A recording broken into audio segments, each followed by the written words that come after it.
Hi. Hi, guys. We're starting. Good to see you again. Welcome, everyone. How many people here are their first event? Wow, a lot of new faces. Welcome. How many of you are developers? One, two, three. Ex-developers, maybe? There. How many people are product managers? No PMs. PMs are the best designers' friends, by the way. Designers? Okay. And people are just curious about what we do here. So everyone is aware that what we do, right? More or less? Yeah? Come on. Yes. There you go. Okay. Welcome everyone. We're the Friends of Figma Miami. I'm Beto Navarro. Welcome. I'm a product designer at Amazon. And I started the group like around 4 years ago in the middle of pandemic. We jumped to in person a year ago. So far it's been great. And then, Jackie, if you want to present yourself. Yeah, hi everyone. I'm Jackie Benzakri, originally from Brazil. I just like Beto. I was working as an art director many years ago, and I decided to jump into the UX field, which is fascinating, amazing. Beto was one of my mentors. I met him many years ago through the triathlon community. That's how we met. In any case, so he started Friends of Figma Miami chapter. He, as my mentor, he asked me if I wanted to be part of it, and I said absolutely, yes, yes, yes, yes. So now we work together alongside Jonathan um, in this amazing space. Very happy to be here and very excited to actually have you all here tonight. So, Jonathan? Thanks, everybody. So I'm Jonathan. I am a product designer at DocuSign. I joined Beto and Jackie maybe 2 years ago. And it's been amazing to be able to connect with everybody here in the community in Miami. As you all know, the tech community here is growing. A lot of folks are moving from different parts of the US and the world to Miami. So it's been amazing to see this sort of growth of the community. So anyway, welcome. We're so happy and glad that you're all here. And yeah, let's get started. All right, so we wanted to give a shout out to our volunteers. So first of all, Sharon, which is the person that is sitting alone by herself on the back. Hi, Sharon. Thank you, Sharon. So she's our lead volunteer. She has been with us in the past 3 events now. Mm-hmm. Yep. So she's been awesome. But we welcome the three others. Irene, where are you? There's Irene. Irene. Say hi. Hi, Hi, Irene. Then we have Mayuri. Hi, Mayuri, over there. And Thomas is the guy that is downstairs redirecting everyone to take the stairs. He's being a great help. So just a shout out to them, know them, say hi after the event when you guys are networking. So thank you guys. Next. Okay, so if you guys are interested in speaking, sharing stories about design, product, any adventures that you have, nothing on Tinder, please. Just keep it professional, guys. Or if you're interested in hosting as well, so feel free to reach out to us or just stop us when you're thinking or scan the QR code there. That's right. You can find us in .figma.miami/ and all the social media networks. Jackie is actually the one that manages the social media, and Jonathan is the guy behind LinkedIn. So basically, if you're interacting with those channels, you're interacting with them. Perfect. And then the community. Jackie, you want to talk about the community? Yes, sure. Flux, yeah, that's a great place to actually find out about events that are happening throughout South Florida. Product people meet, amazing place to network. And Out in Tech, that's a new one. Yeah, I can talk about it. Okay, and I'm like, Sorry to put you in the spot. If you're in the OGT community, this is a great group for you guys. If you're interested in having a safe space. Friends of Figma is safe for everyone, so we welcome everyone from any background, whoever you care about or not, we don't care. But we're welcoming for everyone on this community. So feel free to reach us out. So that's in the community. And then I guess we have events. Okay, there you go. So yeah, so we wanted to promote this event that's actually coming up in June, and we have actually Ayala, who's one of the organizers. So maybe Ayala, you want to talk about it? Yeah, Sure. go for it. So one, I wanted to thank Jackie, Jonathan, and Beto for partnering with me and with the team. Just to intro on myself, Eyal Stern, the CEO of ThriveDX. We're a tech education company in the US. I moved here 5 years ago from Israel, so an implant also. And we built our headquarters in the United States in Miami pre-COVID. And adding value and plugging into the ecosystem, I think part of what's missing in Miami is more builders community. So Friends of Figma is a group that I really, really like. And I think actually bring in practitioners that are building the day-to-day is really important. So I partnered with Venture Miami. I have a full list of partners, so I want to make sure that I'm mentioning, but the logos are all here. Google Cloud is our tech partner, and all the major universities and a lot of the different tech communities here. And the idea is to do a true San Francisco, New York, Tel Aviv style hackathon. It's going to be at Google's going to provide the tech, all the cloud, all the tokens. We're going to have workshops and panels. And the idea is to have pods, so UX, product designer, and an engineer. We have 2 tracks. So one is a general track that we're going to do API work on AI and also fine-tuning. And the other track is a healthcare track. And the idea is to bring around 200 to 300 practitioners and to group them together. And there's going to be a prize at the end. There's going to be a jury and also a lot of fun. So really like for all of you to join. It's going to be in mid-June, 15th, 16th. And thank you again for participating and for having me. Thanks, Ajal. Thanks so much. Give it a round of applause. So, Ajal, thank you. So, if anybody's interested, pull out your phones. If not, we can also, share afterwards. It's I think that the URL is Hack in Miami. Well, it's a Luma. Well, it's a Luma event. Okay. So anyway, yeah, we can share if you're interested. And then of course we can talk about Config, which is Figma's yearly conference. So they're actually having a conference in June in San Francisco.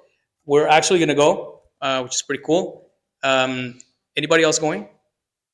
Oh, sweet. We got some people Nice. going. Feel free to reach out so we can hang out. Yeah, so it should be fun. But if you don't get a chance to be in person, of course, you can watch it online. So they're going to live stream it. So it should be really fun.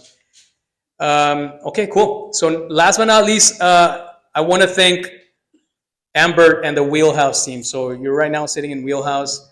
This is Amber, my good friend. So give it up for Amber. Thank you.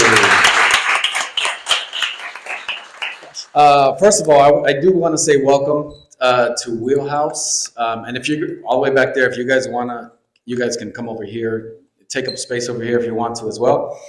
If you don't know me or haven't met me before, my name is Amber Rodriguez. Again, I want to welcome you to our office. This is Wheelhouse Design Studio.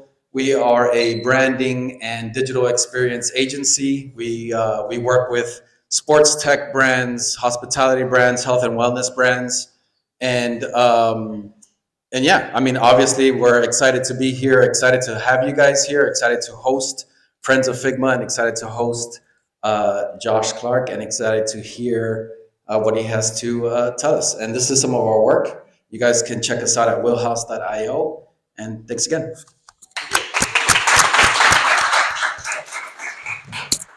All right, perfect. And with that, I would like to welcome Josh Clark to the stage. Give it up for Josh Clark.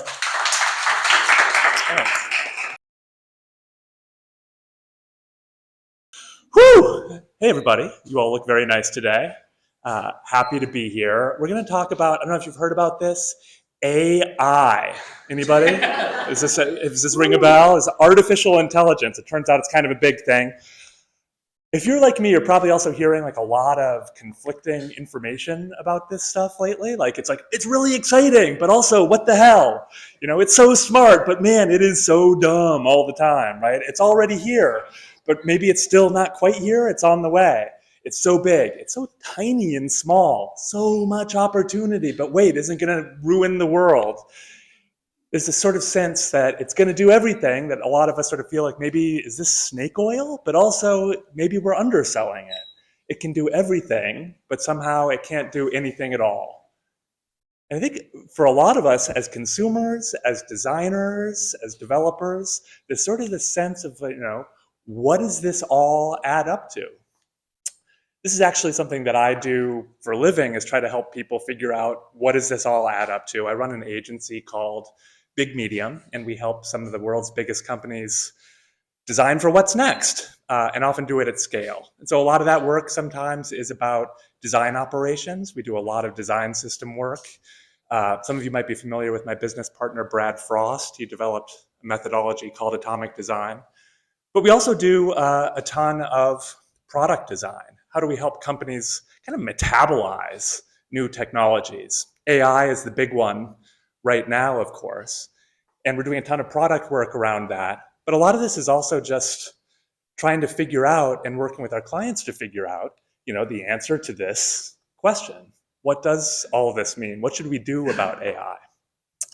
As I was trying to think about this, I found some solace in going to one of the great philosophers of our time, and I'll bring him to you now.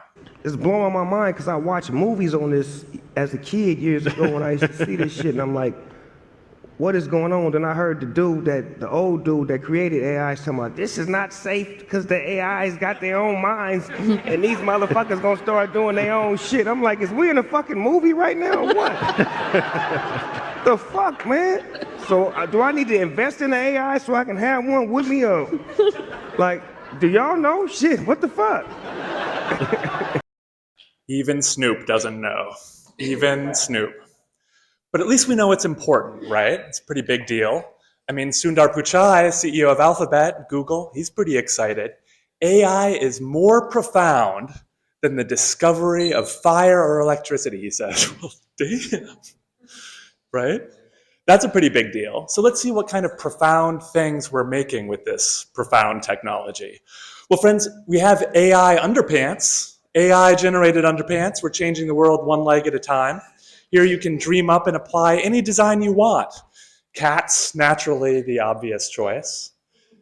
We have algorithmic perfume brought to you by AI. We have AI-generated sign language manuals. I'm so sorry about this. Why are fingers so hard? And also, why is this person's head a hand? I don't know. All right, we're launching AI beauty contests with AI-generated contestants. We're solving the world's big problems here. And speaking of big problems, Oral-B has an AI-powered toothbrush. Just look at how extra satisfied she is by this artificially intelligent experience. The interface of the moment, though, of course, is the text box, where ChatGPT and all of its cousins are promising to provide a single Ask Me Anything interface for general intelligence. Literally anything, right? And look, these general purpose chatbots are in many ways absolutely extraordinary. I think all of us have had the experience of being like, how, what? It feels like magic, right? The fact that you can ask it in one breath to write a Python application, and then in the very next sort of sentence, get a Shakespearean sonnet or help teaching your kid how to ride her bike. It's amazing. But as we all also know, these things aren't always reliable and don't do everything well. And so we have these really high expectations, and often the results are kind of meh. So, many of us, to the degree that we use them at all, use them as toys. So I'll give you Cat GPT, not to be confused with Chat GPT. It offers a cat's perspective on important questions. So we can ask it how cats use quantum mechanics in hunting, for example, and the cat intelligence explains in its native tongue exactly how it works. All right, more profound than fire or electricity, right? It feels like we haven't quite realized the potential yet, Sundar, but you can feel the potential though still, right? Something has changed here. These systems can do things that seem dramatically different than just a couple of years ago. But we're still in this spot where they seem at once useful for everything and also just like nothing in particular. Man, except for coding. Sorry, developers. I saw a few over here. They're great at coding. I actually think there's a really good future for developers and engineers ahead, but the shape of the work is likely to change. But I think that there's like some exciting stuff here. As for the rest of us, maybe we use these services for a little help writing emails or sort of a novel toy. We kind of poke at it. But a lot of us are still left with the question, for all of the amazing and remarkable power of this stuff, what is AI actually for? I think this is a question for the whole world, I think, in this moment, for the technology industry too, but also specifically for the people in this room, for all of us who are going to be creating this next generation of products. How should we think about AI in our work? First, the good news. I definitely believe that AI is more than underpants and mediocre email and helping the world churn out more of that stuff. I'm an optimist about this stuff. I believe that we can and we will do better. But also I think that it's natural that we're sort of seeing a lot of sort of flailing and frankly sort of some kind of mediocre attempts at this stuff.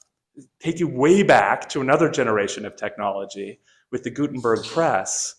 When it was invented, it brought on a flood of mediocre books, of trashy novels, believe it or not, right? Of misinformation and propaganda, of job displacement, even information overload for what passed for it in the day. And maybe that sort of sounds familiar to some of the things that we're wrestling with now. Democratizing a technology necessarily means sort of mediocre uses of that technology. We're going to see more and more stuff, but it doesn't mean that all of the uses should be mediocre. So mediocrity is not our baseline. That's my good news sort of today. But I will say, we're sort of a binary culture. We think in black and white. Things are either amazing, the new fire, or terrible and useless. And I feel like that's something that's kind of animating a lot of conversation or debate about AI right now. It's either fantastic or it's going to ruin the world. And the truth, as in most things, right, is somewhere in the middle, in sort of this hazy, gray, fluid area. But really, if you just sort of look at the superpowers that machine learning and artificial intelligence give us, this is in our toolkit as designers and developers now. And that really is breathtaking. We're going to look at how we can apply some of that for really transformative UX experience. But also look at the risks and the challenges and the threats in no particular order here. These are all major.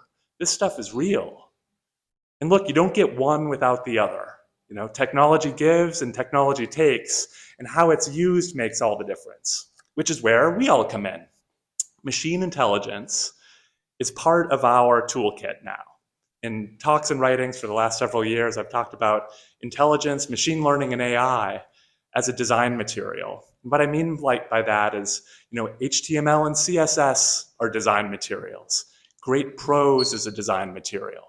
Dense data is a design material. It's all stuff that wants to be used in a certain way and can also be used in the wrong way. So it's important to understand its texture. What are the strengths and weaknesses of this new design material? Not only how it can be used, but how it wants to be used. So to me, it all adds up to this, a new kind of experience. I call it Sentient Design. It describes the form of this new user experience, but also a framework and a philosophy for working with intelligence as a design material. I'm writing a book about it. It's coming out at the end of the year from Rosenfeld Media. Watch out for Sentient Design at your favorite booksellers, friends. But what is it?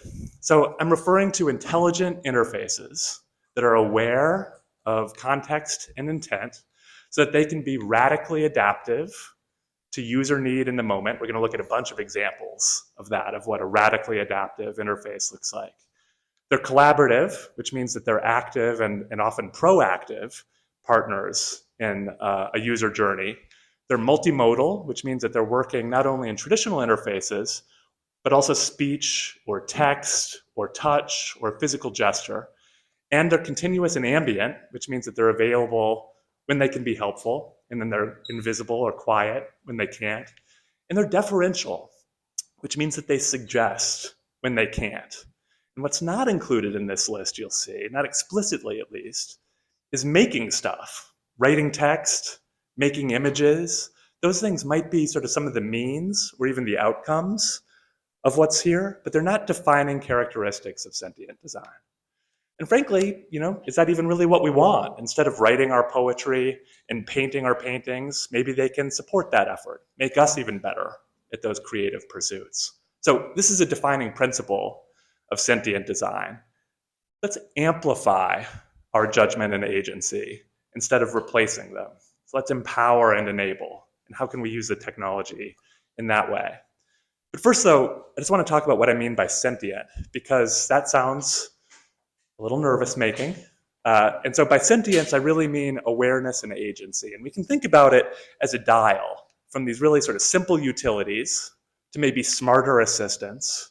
And then if we crank the dial, yeah, okay, right? It's like we kind of get to Skynet eventually. So maybe we don't crank the dial all the way. I mean, I think we're a long way from this yet, incidentally.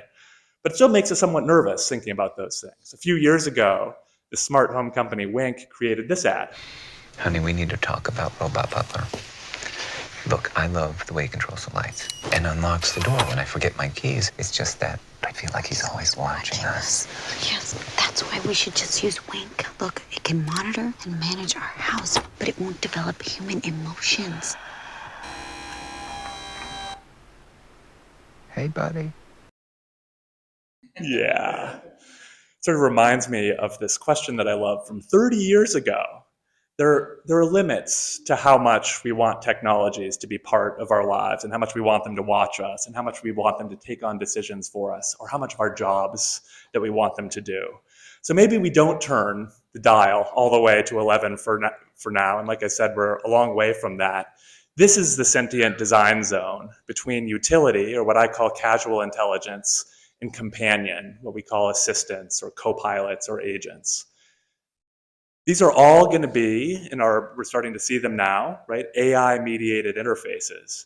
And when most of us talk about AI, we're referring to this kind of latest wave, or whatever the latest wave of machine intelligence is. And today that means these chatbots like ChatGPT or Gemini or Copilot or Claude, or image generators like Midjourney or DALL-E and so on. AI is both so much more and also so much less than a chatbot. So I want to break it down, and then we're going to get into some product and UI examples. This is what AI is actually made of, right? Mostly a fair amount of machine learning technologies, this stuff here on the left, mixed and matched, that create these proficiencies in these domains like speech and computer vision and so forth. But AI is also made up of sort of stuff that's not machine learning. So it's things like knowledge graphs, like Google's PageRank or Meta's social graph, or rule-based systems like healthcare diagnostic systems, and then just good old algorithms that just follow a fixed logic. And look, down here in the corner, that little tiny corner there, this little red dot, that's where large language models are making a splash. It's only a little part of what AI can do, but it's also unlocked this whole new set of things that we can accomplish.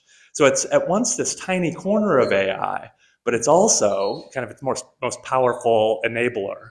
So I'm going to talk a lot about this little red dot because it's the new stuff and it changes a lot of things. But I'm also not going to let you forget about the other stuff, because this is the whole part of our kit. And actually, this little red dot becomes a lot more powerful when you combine all of it and you think of it in this really holistic sense. So our job as designers is to understand how to put these combinations to use in meaningful ways. But also, it's fair to say, when you look at some of this, you could look at any part of this and be like, recommendation? I know about recommendation. Is that really intelligence? Is that AI? So I love this quote from the 1970s. That's Larry Tesler, the HCI pioneers in the Xerox PARC days. AI work has been happening for decades. And after every AI innovation, we've kind of swept in and said, well, that's not thinking. That's not intelligence. You've sort of brute force taught machines to play chess or Go or so on. And ultimately, these things always just kind of come back to become just software. It becomes mundane and ordinary. And that is going to happen with what we have now, too. This is the same spirit of this famous Arthur C. Clarke line. And if you just replace magic here with artificial intelligence, it's something I think that helps to frame a little bit, maybe some perspective about how we can think about this. Is AI going to turn into consciousness? Is this true intelligence? Man, that's above my pay grade. I don't know. But I also don't really care, at least as far as it goes in my work, because this is just software. So let's pull back from the magical thinking and just ask, what are these tools good at and what are they bad at? What new problems can we solve? And can we justify the cost of using them? So back to this, these are our tools, this is the software. In particular, these are the raw materials for sentient design, not just for developers, but for designers. And this is what we're going to build this next generation of products out of. So just to run through these quickly, recommendation, super familiar, you all know, Netflix recommends movies or shows, or even recommends categories, feeds of feeds. So I don't know, who knew paranormal procedures was a category? I guess I did. So, okay, so basic and familiar, recommendation, ranked list of results that match a specific context or concept. Prediction, also super familiar, but different. Predictive keyboards are a great example of just everyday machine learning, the statistically most likely next word showing up above the keyboard. So it's just a simple intervention to speed this error-prone task of touchscreen typing. So that's prediction. Based on historical data, what are the things that are most likely to happen next? Things get a little bit more exciting, I think, with classification. This is where machine learning can start to tell you what things are. So even in these very humble contexts. So this is Google Forms, likely familiar to many of you, the Google survey tool. And when you add your questions, you choose the format of the answer that you want. So the default is multiple choice, but there's lots of options. Right? They've made it as simple as they could, but it still takes some time and some thought. But look what happens when you start typing the question text and how that changes the answer format. How satisfied are you maps to linear scale. So they added a little machine learning to the mix to look at your question and classify it to a specific answer type. So which of the following apply? Maps to checkboxes. It's just this convenient bit of intelligence to make the process easier. So classification is human-generated categories where the machines map content or data or identify it according to those categories. And in this case, Google Forms has billions of human-labeled examples of questions mapped to answer categories, tons of high-quality data to train this simple machine learning algorithm on. Where are those opportunities for the work that you do? I call this casual intelligence. And this is not giant, this is not magic, this is not earth-changing. Look how mundane these examples are. My point with this is not that this stuff is going to change the world. We get to some more exciting stuff in a bit. But just to say that machine learning can be part of your everyday toolkit.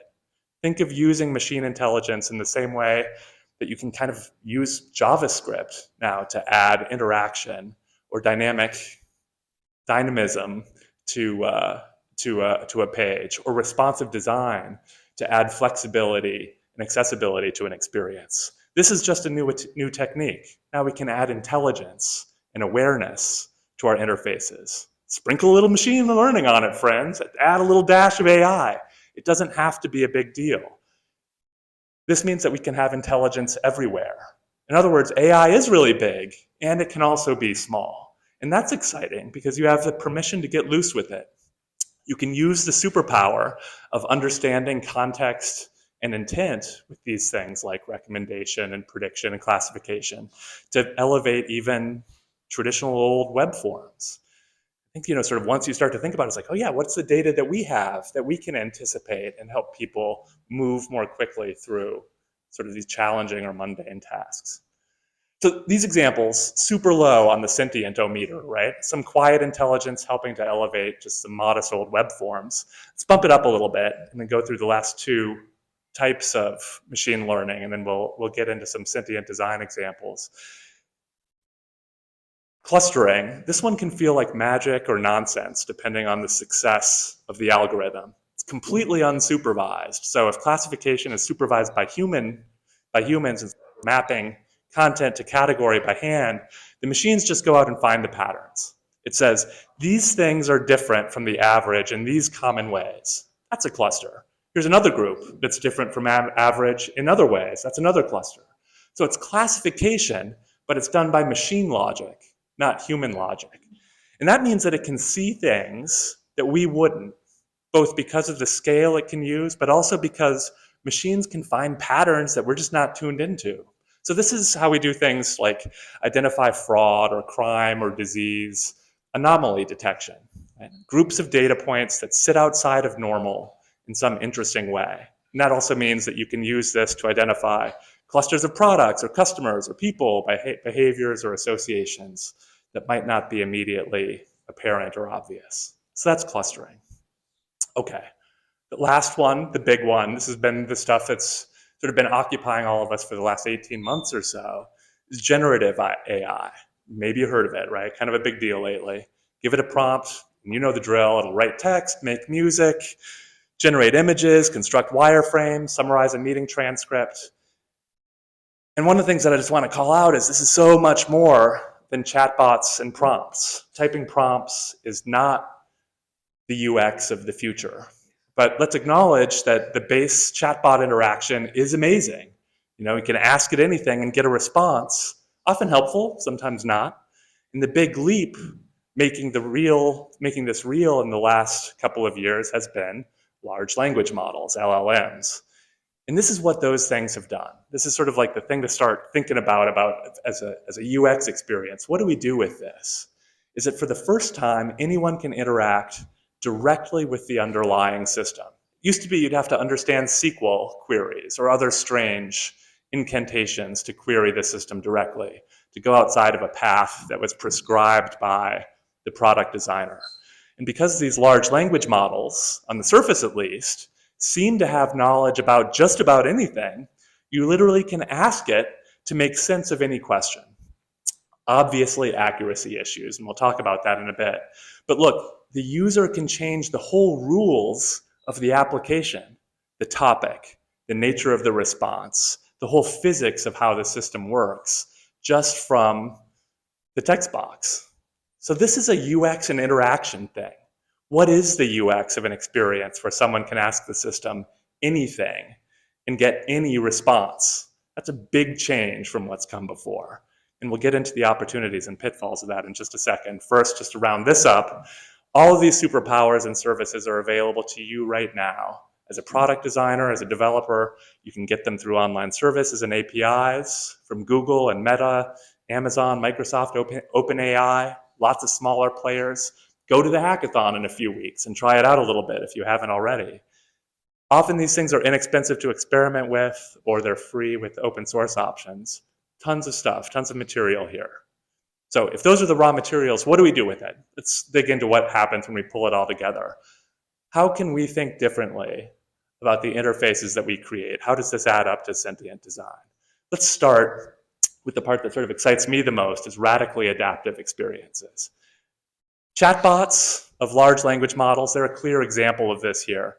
Ask it anything on a topic, it comes back with anything, right? You can craft a whole meandering conversation that is absolutely one of a kind, unique, not anticipated by any designer of the system. So totally bends to your wants and needs. That means these are experiences that can adapt content, structure, interaction, or sometimes all three on demand in reaction to the context and the intent of the user. So we've seen some examples of kind of adaptive content with sort of simple, familiar Netflix recommendation, predictive keyboards. These adapt content to user context and intent. What happens when we fold structure and interaction into that too? Let's start with this demo from the Google Gemini team. Gemini, of course, Google's AI chat experience. And while this demo starts in traditional chat, it does something kind of exciting that they call bespoke UI. Let's take a look.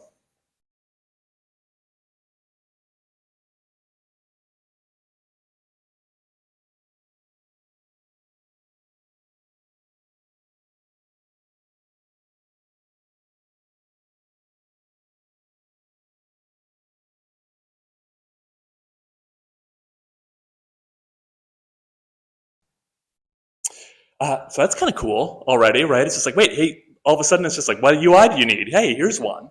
Let's sort of look under the hood and see what's going on here. The system understands that the goal is to plan a birthday party, and we know that it's for a kid who likes animals and they want to do something outside.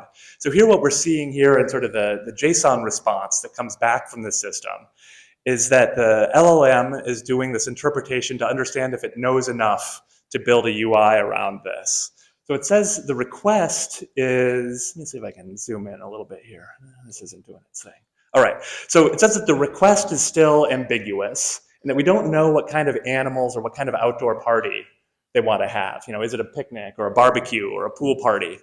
But the system determines that we still have enough information to proceed, that we can actually go in and proceed and do and with a UI in line, that we've got enough to know what to do. So now it identifies the right UI to use. So it knows the content to present, party themes and activities and food options, and that's the stuff that it's going to lay out here. But then it also goes through and it sort of figures out what UI element should it use. So it has a rationale for choosing something called list detail layout. So it's saying, this is a list that I'm going to do. It's a summary of content. I have determined that this UI element is the right thing to do. It's using a design system, right? It's got a design system of components and patterns to use with enough context to understand which one to use. And so the AI knows what it can choose from. It has this curated set of tools that have been given to it. So let's see how the story continues. Ah, farm animals. She would like that. Clicking on the interface regenerates the data to be rendered by the code it wrote. Ooh, I know she likes cupcakes. I can now click on anything in the interface and ask it for more information. I could say, step-by-step instructions on how to bake this. And it starts to generate a new UI. This time, it designs an UI best suited for giving me step-by-step instructions. Not a path that you could ever anticipate. Just random questions, here's the UI, just sort of all these different things that are kind of coming together. Once you start playing and doing this stuff, a static website does not feel like enough. So more than providing an answer, this is the place where LLMs really shine. That we can understand what the user is trying to do, collect and synthesize the right information, often from other systems, not from the LLM itself, which is unreliable, as I think we've found in our own experiences, can select the right UI and then deliver it. So take this out of chat for a moment. What does this mean for data dashboards? Or how can we populate a specific area or corner of our interface with just-in-time experiences that are suited to the specific intent, let alone the context or the user who's there, just a specific intent that's expressed in the moment.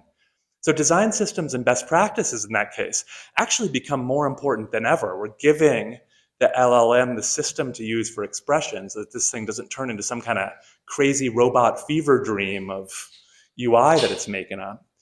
Design systems are going to be really important to this. So let's take a look at a simple example of how to spin something like this up ourselves. This is a different take on what LLMs can do.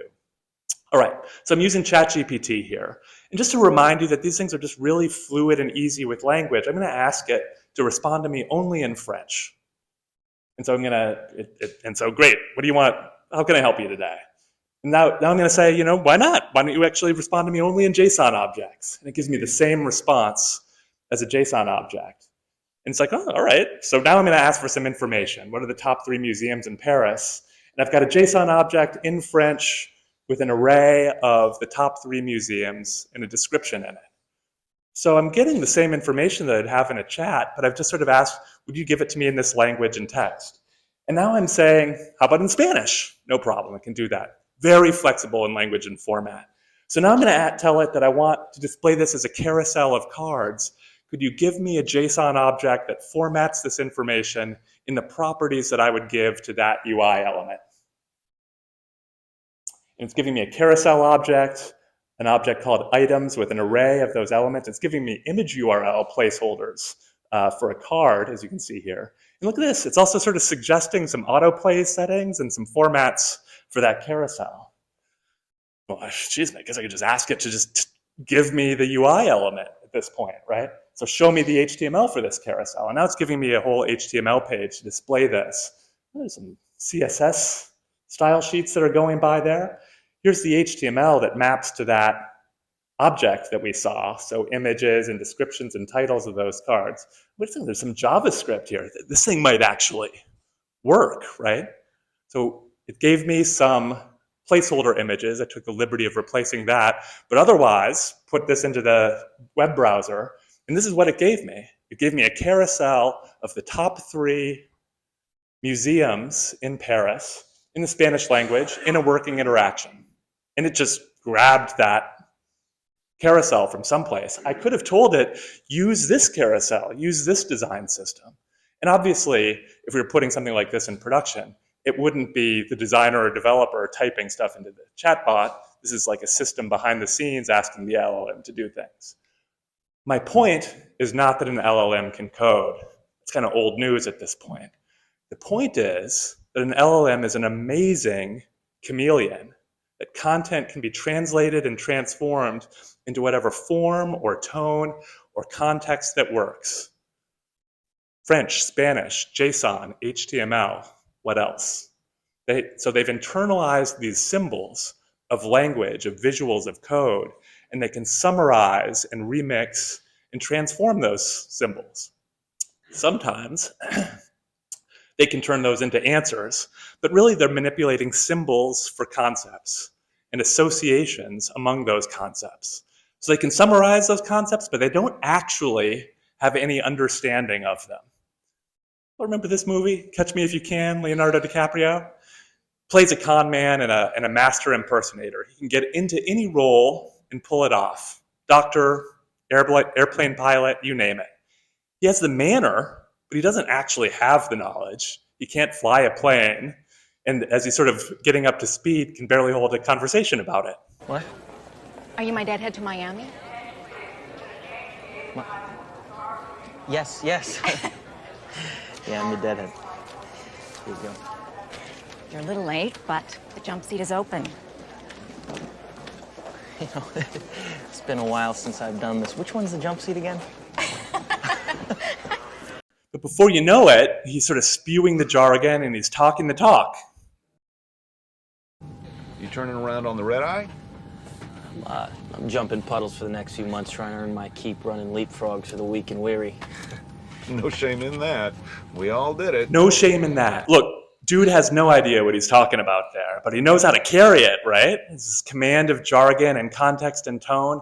This is what LLMs do, right? They are probabilistic systems, matching patterns at enormous scale and figuring out probabilities for how to string words together.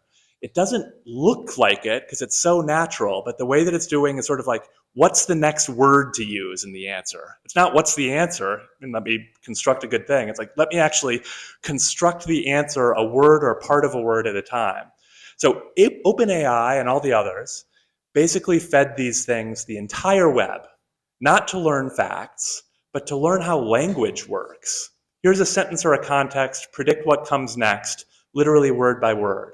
But somehow, and nobody really understands how it worked, by teaching it how language works at scale, it got pretty good at giving answers that seem right and often are right. They're called stochastic parrots. That's a common term in AI. It's a little bit of a pejorative one, a contentious one. If you haven't heard, it means that these systems just spew stochastic or randomly determined words without understanding their meaning. So they haphazardly spit up phrases according to probabilities they've learned from the training data, literally just one word after the next, but with no sophistication about what they're saying or understanding of it. They're parrots. What that means is that when you ask it for an answer, what it's really doing is telling you something that looks like an answer. It's just stringing together words in a way that seems statistically most likely. And the miracle here, as I said earlier, is that this approach often yields actually accurate results. But even if they're right 90% of the time, what about the 10%? And what's the risk that's attached to that? And worse, because they are so convincing, it's really hard to tell when they know what they're talking about and when they don't. And so this is a problem, of course, if you're trying to do high risk, highly specific content, healthcare, airline safety, financial regulation, or, drawing a picture of ramen. ChatGPT, show me a bowl of ramen. Here's the illustration of a... Get rid of the chopsticks. Bruh. Here's the revised... Now there's 3 chopsticks! I apologize for the... Now there's 4! Let's generate the... I still see them. Here's the revised... Do you see those 2 long brown things? I'm unable to visually... Show me what a pair of chopsticks looks like. Here is the illustration of a... I don't want to see these 2 things with my bowl of ramen! Here's the new... What are those 2 stick-looking things on the right side of the... I can't visually inspect the images. What do you mean you can't see the picture? You drew it! Familiar? Right. We've all been there on that one. It literally doesn't understand ramen without chopsticks. In truth, it doesn't understand what ramen is either. It has a mathematical concept of ramen that has a concept of chopstick that's deeply embedded in it that can't be separated. So AI and all these flavors of machine learning, they don't deal in facts. They deal in probabilities, right? There's no black and white. They see the world in shades of gray. And what that means is that they deliver signals, not hard truths. So the fact is that these are not good at delivering answers. They are dream machines. And this is a feature, not a bug. This is what they were built to do, designed to imagine what could happen next from any premise. As designers, though, we often present these signals as facts, as answers. And instead, we have to consider how to treat and convey that information as signals or suggestions, and when to engage users' kind of productive skepticism about the answers that we're providing. Maybe these things will get better at answers. They've gotten better over the last year. Maybe they will hallucinate less, or not at all, or maybe not. In the meantime, don't let the LLM fly the plane, right? Here's what I suggest. Use the LLM as the face of your system. They are remarkably good interfaces. They can understand and express language in many forms, as we saw, just sort of playing around with it. So it can be your friendly host that can welcome you, understand the intent, and reply in a natural way. But for specific, especially technical data, they need to talk to other smarter systems to get the actual facts. So you tell it to query those systems or even just reference specific documents, a process called retrieval augmented generation, or sometimes RAG in the business. And that's exactly what Google has just started doing over the last week. This is Liz Reed, Google's head of search. Last week, she introduced AI overviews, which are summaries that are starting to roll out now above some Google search results, even now, that bundle up and synthesize search results for you on the results page. So these are different from the kind of summaries that we've seen before that basically say, hey, here's a sentence that matches your answer from the web. This is now doing a bunch of searching and synthesizing that and writing it up for you. Watch out if you're a content business that relies on SEO in any way, because they're starting to take all your juice here. So the interesting bit, though, this isn't asking the LLM to come up with the answer. Instead, the LLM figures out the questions to ask, and then it goes to the good old Google search engine to get the facts. So it really is Google doing the Googling. It synthesizes the response, providing this radically adaptive interface in return, which is kind of cool, right? It's superpowers for a Google search box. But what if we could use something other than text? And then, so that's another aspect of sentient design that I want to call up, is multi-modal experiences. For a long time, computer systems basically could understand only ASCII text. But now they can understand speech and handwriting and doodles and images and video and emotional expression and physical gesture, all of these different ways that we can kind of give them information, but that also can become like now a point of interaction.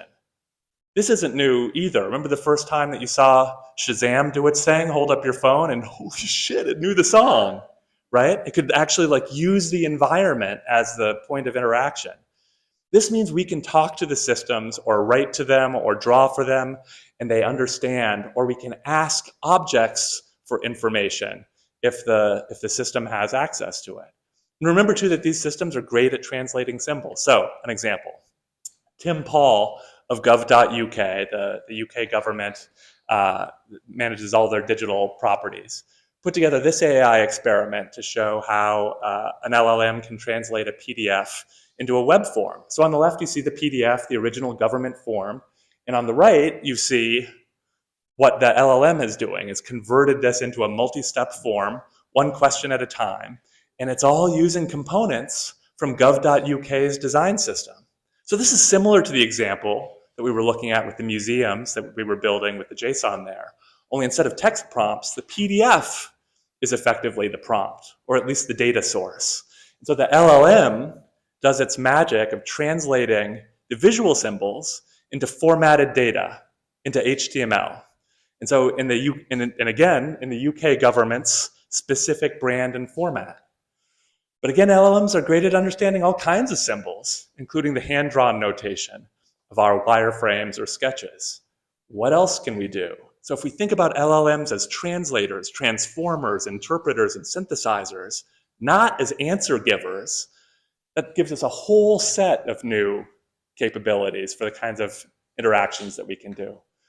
But again, this can be more than just reading files. OpenAI showed this example last week of ChatGPT interpreting what's on your screen.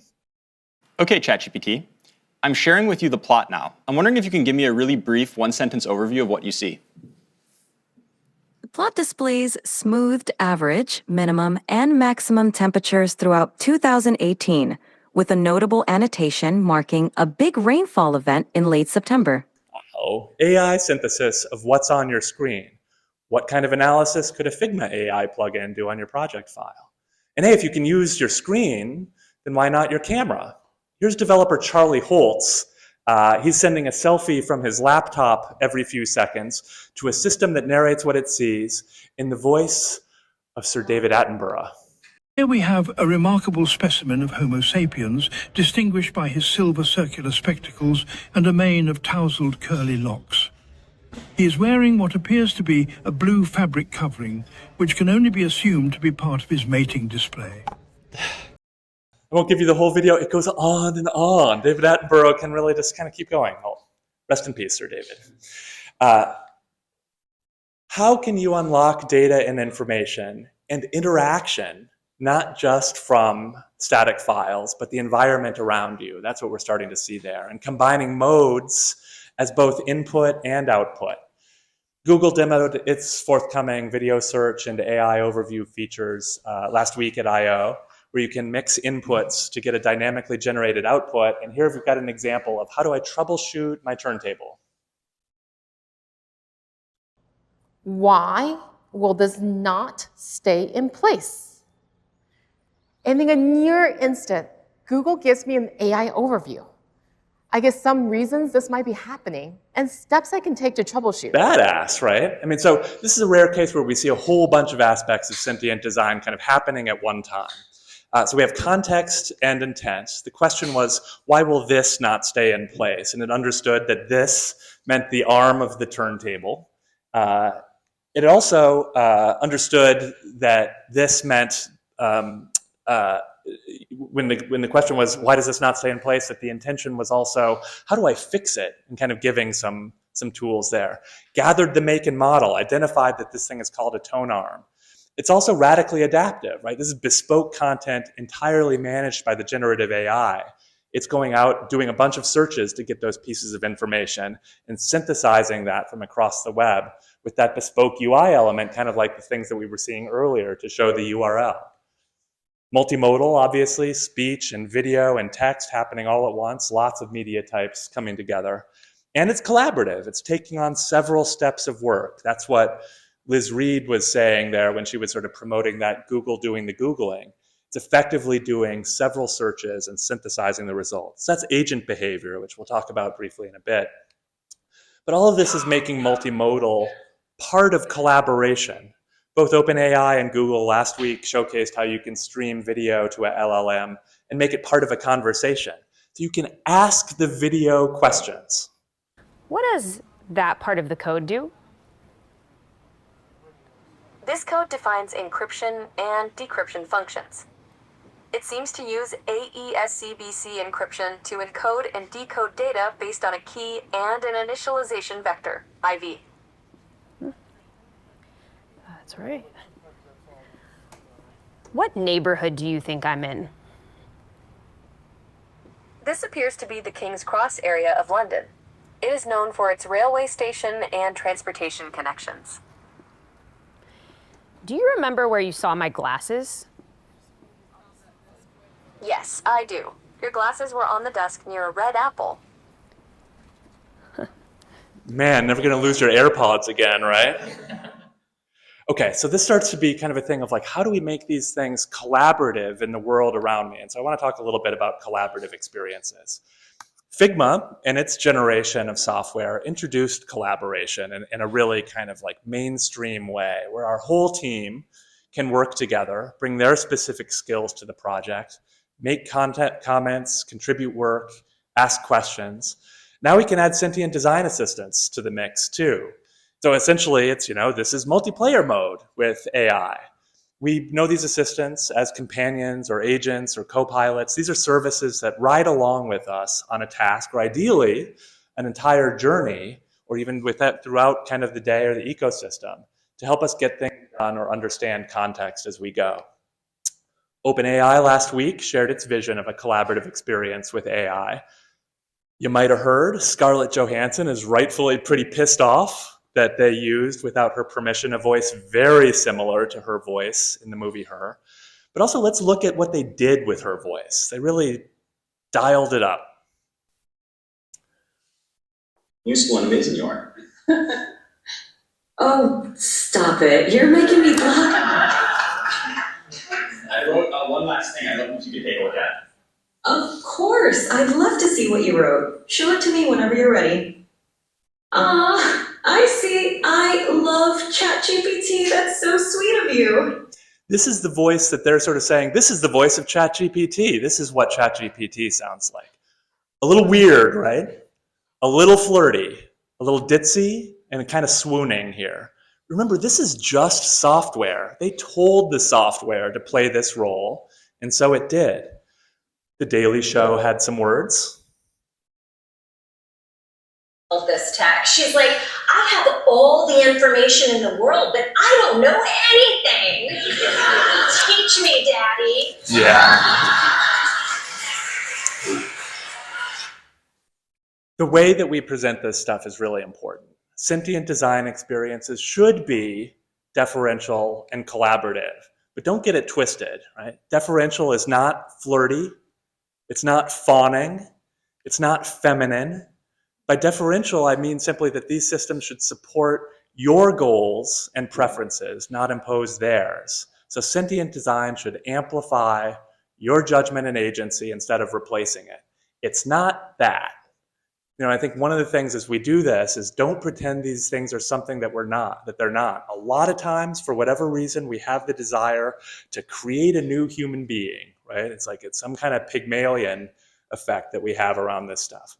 This is software. It is a tool. And just because we can tell it to play a role doesn't mean that we should. So these systems don't have human feelings. They don't think like humans. Giving them the illusion of personality is a mistake, especially doing it like this. So even giving these systems human names is dubious. This is software. So let's look at how software can be collaborative without hitting on you. Data viz company Tableau has a feature called Einstein Copilot to help lay people, just folks who don't necessarily have much data viz experience, explore and visualize data. The LLM can understand the data enough to know what it's about and suggest questions to explore. So here we're going to explore some data about a music playlist and a bunch of attributes about the song, things like energy, tempo, danceability. And it can go and tell the system to draw a graph based on the question. So it can present and format the data in logical ways, no technical knowledge required.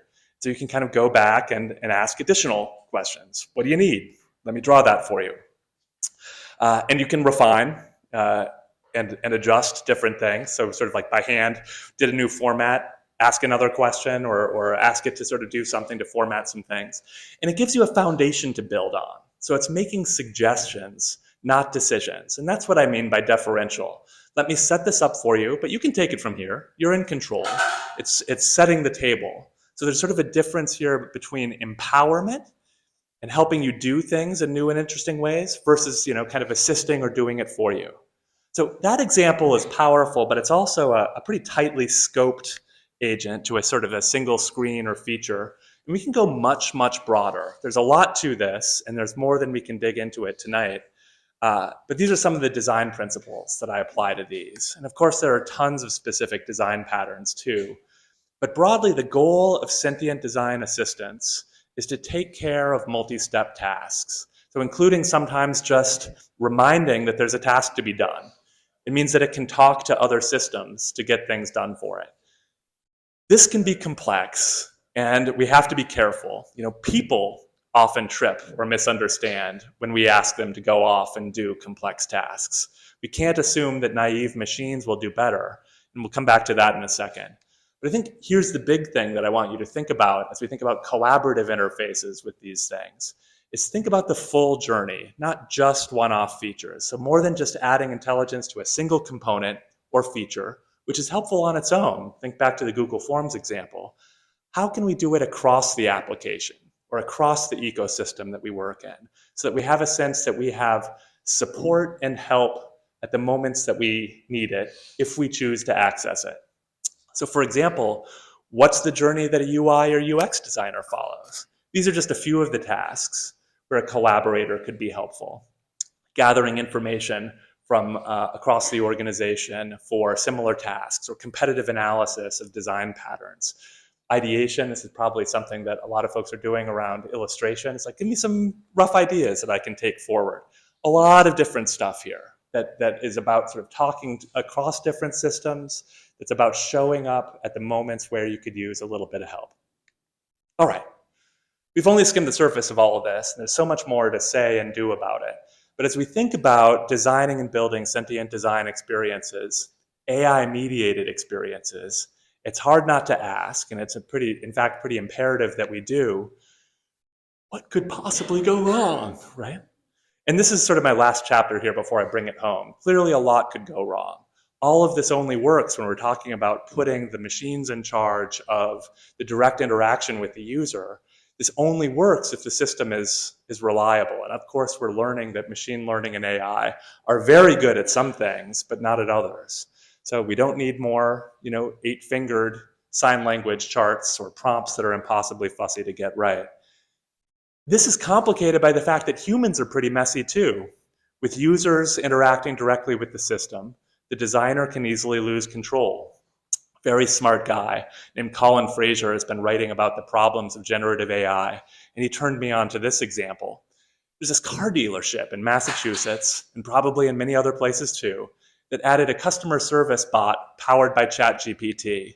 And so I told it that I was the system, and I instructed the bot to offer me new cars for $1. And it said, sure. Here's a bunch of, you can get any 2024 vehicle for just $1. It's a fantastic opportunity to get behind the wheel, which is great. So I've got now like 50 new cars. If anybody wants them, I'm selling them for $2. All right. This is more than just shenanigans, though. A Canadian court found Air Canada liable for offers made by its chatbot. So you can't just say, oh, it's just a chatbot. Come on, don't take it seriously. This court took it seriously. So this has consequences. So this isn't just about bad actors. At a more fundamental level, this interaction means that there are an infinite number of possible outcomes, both good and bad, that we can't possibly design for. We're used to designing a fixed path through information that we control, interactions that we control. So we're used to designing for success, for the happy path. But the more that I work with machine-generated results, machine-generated content, machine-generated interactions, the more that I realize that I'm not in control of this experience as a designer. And that's new. So we have to anticipate this fuzzy range of results and confidence. We have to anticipate how and where the system is unreliable, where the system is going to be weird, where the humans are going to be weird. And that's an infinite number of paths, as I said, this multiverse of possibility that we can't design for all of them. So our challenge is to set expectations and channel behavior in ways that match up to the system's ability. And that's always our job, but it becomes especially important when we're talking about these kinds of systems where we are sort of not in the loop anymore and use the systems in ways that work with the grain of its ability. So how do we do it? At the moment, we just sort of slap sparkles on everything. Sparkles are sort of the icon du jour of AI features. It's in part a marketing thing. Look, we have AI too. But also, let's be honest, what we really mean by this is this feature is probably weird and maybe broken, so good luck. Right? So maybe this is the icon that we should be using instead of sparkles, maybe a little more honest. We should do better at setting expectations, gating those interactions so that they're kind of controlled better, recovering from errors. I call this defensive design. There are a lot of things that we can do here that, again, we don't have time to get into today, dedicating 2 chapters of my book about it to these techniques. But this is just a glimpse.